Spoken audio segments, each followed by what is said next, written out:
योगी जी, एक और सवाल है वक्फ अमेंडमेंट बिल को लेकर। वो संसद में टेबल होने वाला है। हाँ। और आप क्या समझते हैं इसके बारे में? क्योंकि कुछ लोग मानते हैं, खासकर मैं फिर से ओवैसी साहब का ही नाम लूंगी, कि बीजेपी जो है वो इस बिल के नाम पर मस्जिदों पर कब्जा करना चाहती है, और भारत के मुसलमान जो हैं अब खतरे में है क्योंकि इबादत की जगह नहीं मिलेगी उन्हें। देखिए, भाजपा मस्जिद में कब्जा करके क्या करेगी? मंदिर और ढूंढेगी। ये मुझे लगता है कि गुमराह कर रहे हैं। वक्फ के नाम पर आखिर कितना ज़मीन कब्जा करोगे? दूसरा, वक्फ के नाम पर एक भी कोई इन्होंने वेलफेयर का काम किया हो, एक भी नहीं आप गिना सकते।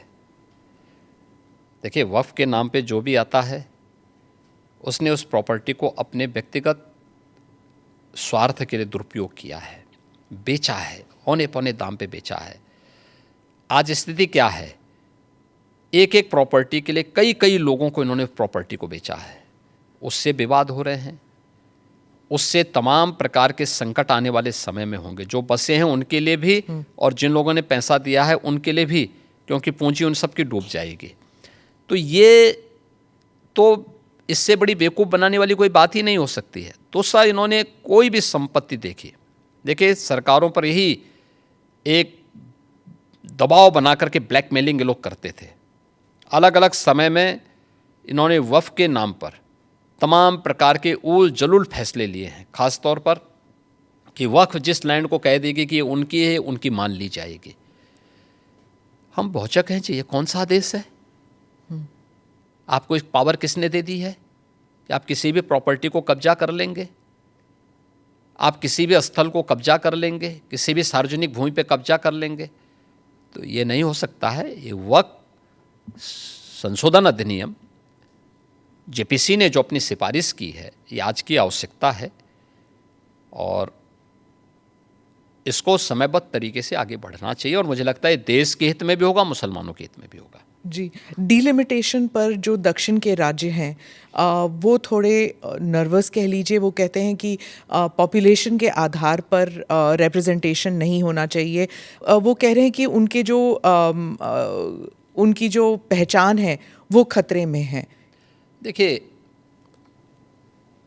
माननीय गृह मंत्री जी ने इस मामले में बहुत स्पष्टता के साथ कह दिया है।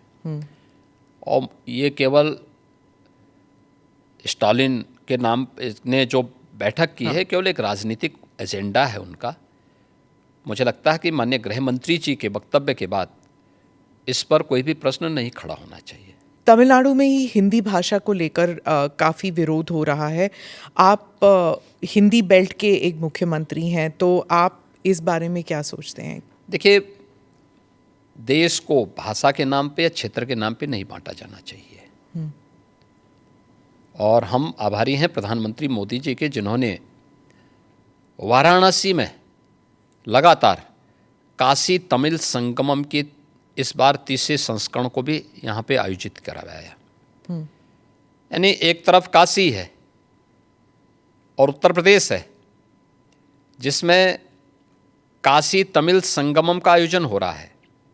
तमिल भारत की प्राचीनतम भाषाओं में से एक है और इसका इतिहास उतना ही पुराना है जितना संस्कृत का इतिहास है।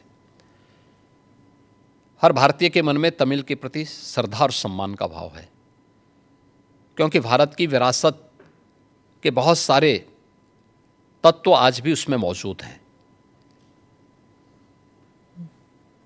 तो हिंदी से नफरत क्यों? भाषा कोई तोड़ती नहीं है, वो जोड़ने का काम करती है। और त्रिभाषा सूत्र के माध्यम से तो हिंदी को राजभाषा की मान्यता देकर के हिंदी, इंग्लिश और स्थानीय भाषा, वो तमिल हो सकती है, मलयालम हो सकती है, कन्नड़ हो सकती है, तेलुगु हो सकती है, मराठी हो सकती है, बंगाली हो सकती है, असमी हो सकती है, उड़िया हो सकती है। किसी भी अन्य भाषा को आप लोकल स्तर पर लागू करिए।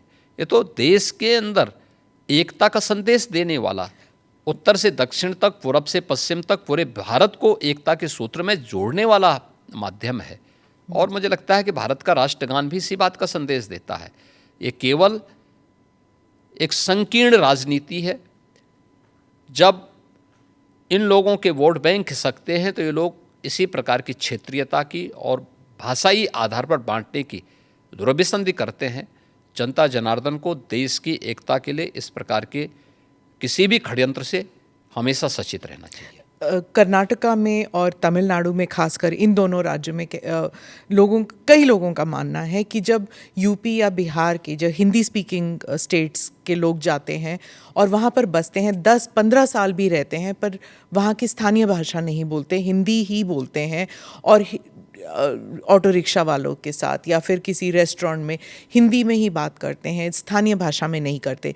लेकिन उन राज्य से जब लोग उत्तर प्रदेश आते हैं तो हिंदी बोल लेते हैं, हिंदी में ही बात करते हैं, क्योंकि कामकाज की जो भाषा है वो हिंदी है। तो क्या समस्या आ रही? मैं कहता हूँ कि हमें हर भाषा को सीखना चाहिए। हम तो यहाँ उत्तर प्रदेश के विश्वविद्यालयों में तमिल भी पढ़ा रहे हैं, तेलुगु भी पढ़ा रहे हैं, कन्नड़ भी पढ़ा रहे हैं, मलयालम भी पढ़ा रहे हैं, और यही नहीं पढ़ा रहे हैं, हम लोग विदेशी भाषाओं को भी यहाँ पढ़ा रहे हैं यहाँ के विश्वविद्यालयों में। ये तो नेशनल एजुकेशन पॉलिसी में भी ये सारे प्रावधान किए गए हैं। तो अगर हम यहाँ तमिल पढ़ा सकते हैं, तेलुगु पढ़ा सकते हैं, मलयालम और कन्नड़ पढ़ा सकते हैं, मराठी पढ़ा सकते हैं। कल ही मैं बिठूर में गया था, नानाराव पेशवा की पावन जयंती कार्यक्रम के साथ जुड़ने के लिए गया था। बिठूर महोत्सव के साथ हमने भारत के इस 1857 के प्रथम स्वतंत्र समर के इस महानायक के सम्मान के साथ बिठूर महोत्सव को जोड़ा था। नानाराव पेशवा के ही महल में बचपन में महारानी लक्ष्मीबाई ने तीरंदाजी भी सीखी थी, युद्ध कला सीखी थी, और वहीं से उन्होंने युद्ध के सारे गुण सीखने के बाद फिर 1857 में अंग्रेजों को परास्त किया था। अगर हम इन सभी भाषाओं को उत्तर प्रदेश के विश्वविद्यालयों में पढ़ा सकते हैं तो तमिलनाडु के विश्वविद्यालय में भी अगर हिंदी पढ़ा दी जाए, क्या बुरा है? मुझे लगता है कि हमें थोड़ा विराट स्वरूप रखना चाहिए देश के लिए। कुछ क्षण तो देश के लिए निकालो।